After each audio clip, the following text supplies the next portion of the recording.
Back at Richmond International Raceway, caution number 9 is waving. It has been a crash 'em bang 'em night here in Richmond, and here is the most recent of the yellow fever. It's like there was oil or something down there. I don't know. They go in the corner.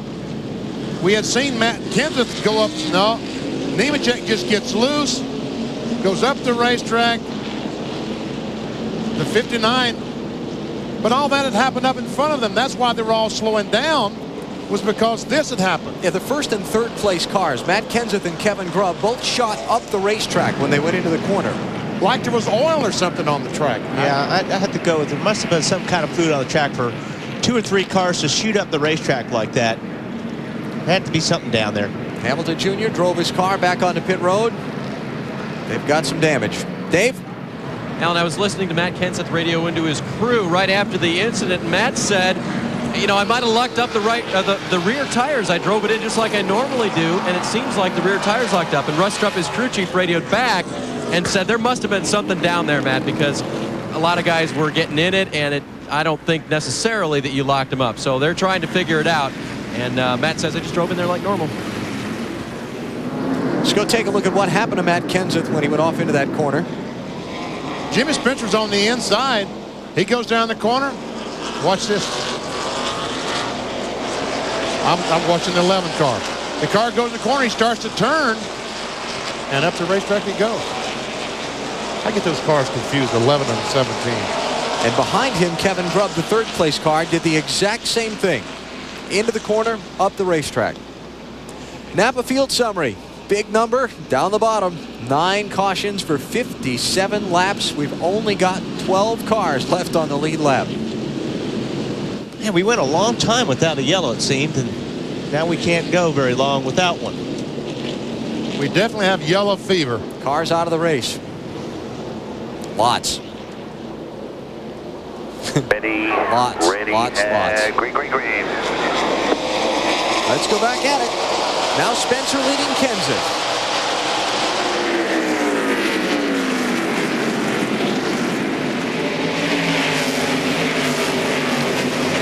And that was smart for Jimmy to let Harney get his lap back, because now he doesn't have to deal with them on these restarts.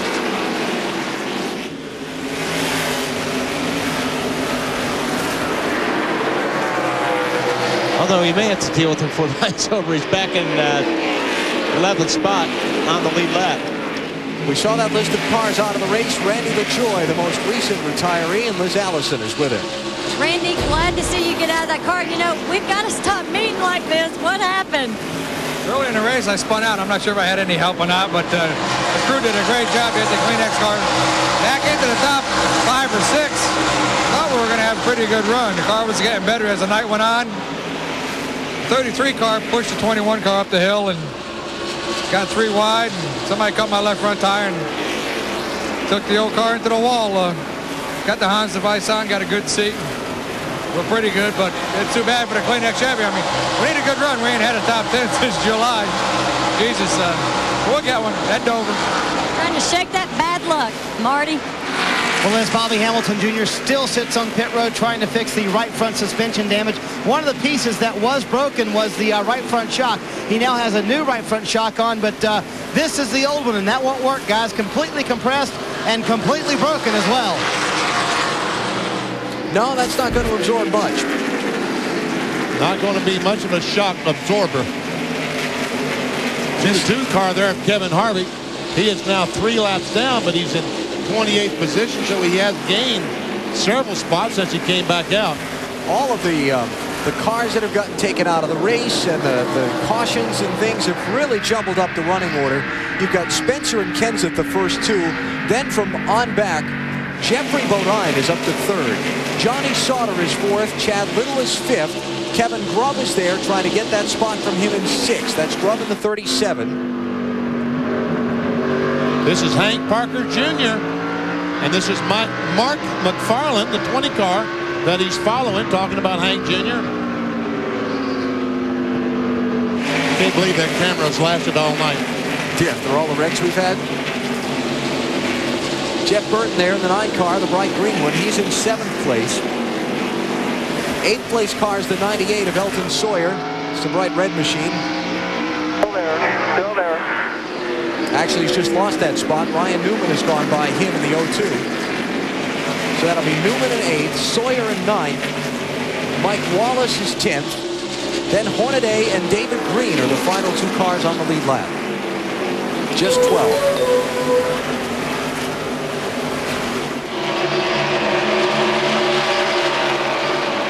A lot of guys got trapped a lap down when they started to make green flag pit stops, and then a caution flag came out in the middle of them.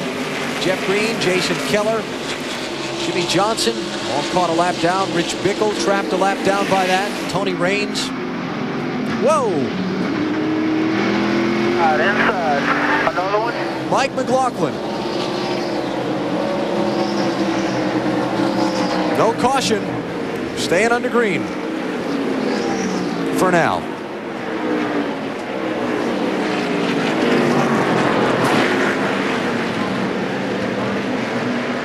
Tough break for Mike, 6th in the championship. He was just 43 points out of 5th coming into the 9th. It's a battle for the 9th position between Mike Wallace, the 4, the 9 of Jeff Burton. Wallace takes it. Here comes the 57. 57 car is a lap down. Let's see if we can see what happened to McLaughlin. Looks like the 02 got in the back of the 9, shot the 9 up the track into the 18. wrong place, wrong time for Mike.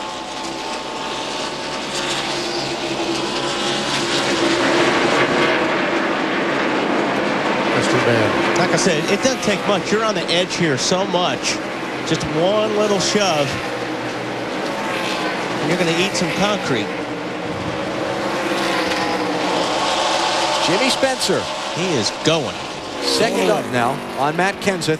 Boy, what a big moment in the race that was. Kenseth gets the lead on the exchange of pit stops from Spencer. And before we find out whether Spencer's going to be able to race him back around, they go off into turn one, and Kenseth, it sure appeared like, hit something on the racetrack. Oil, water, brake fluid, who knows what. Up the track, and Spencer goes into the lead. And right the last lap, Matt Kenseth was a little bit faster than Jimmy Spencer. Not much, but a tick. All these cars, 21, 74, 37, all battling for the 4th position. And the 02 car of Ryan Newman, he will join this battle in just a moment. He's certainly the faster of these cars. He's been coming up through the traffic in a pretty big hurry. He was on pit road getting the front fenders pulled away from his tires on that last caution. And he's chugging up through there pretty good.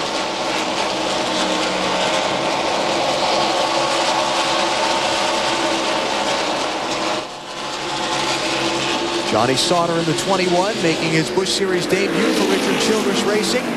Here comes Newman. Remember that Kevin Harvick is not on the lead lap. He's 3 laps down, 27th place.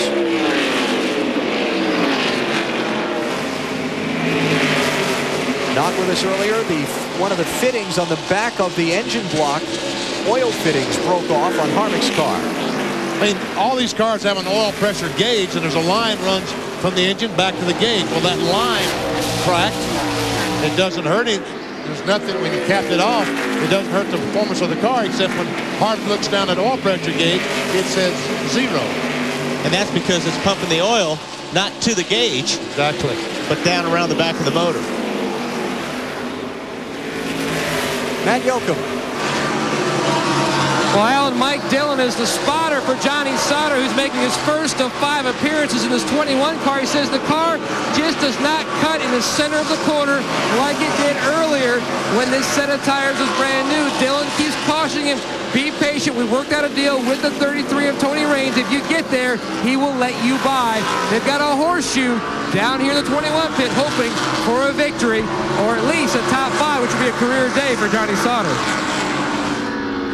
In the history of the NASCAR Busch Series, only 8 drivers have ever scored a 4th place finish or better in their first Busch Series race. And that name's got some pretty impressive, that list has some pretty impressive names on it. How about Neil Bonnet, Bill Elliott, Terry Labonte, Dick Trickle, Rusty Wallace,